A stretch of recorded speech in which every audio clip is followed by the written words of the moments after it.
Hey everyone, this install is good for the IAT on the 21 Plus S1000 single R. I'm just gonna show you a couple things. I know you're thinking like, hey, you skipped a couple steps. Yeah, I sure did.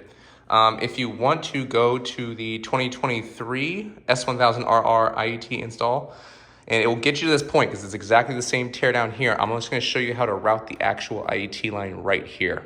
All right, so this is real simple. You got the IAT line right here, okay? Kick to the main harness, and I'm going to actually route this with zip ties right here. Boom, boom, boom. And then I have an OEM harness right here. Actually, right there. This is OEM. You just take a screwdriver and you can peel this up. There's two little spots right there, and peel it up. This is an OEM harness, so I'm gonna route this through the OEM harness, make it look nice and clean, and close that up.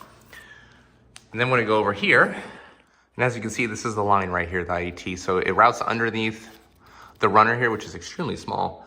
What I did is I took a screwdriver and I just opened this up right here, pull it out. The main harness falls out, this goes through, and then you can put that back together again. And I zip tied right here. You can see the zip tie right here, and I'm actually carrying it over to the other side here, and I'll show you that side now. And as you can see, this is the other side of the runner on the clutch side of the bike right here.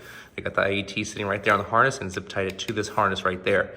You basically want to make sure that this goes in a direct flow of air. If you don't like this spot, find a different spot.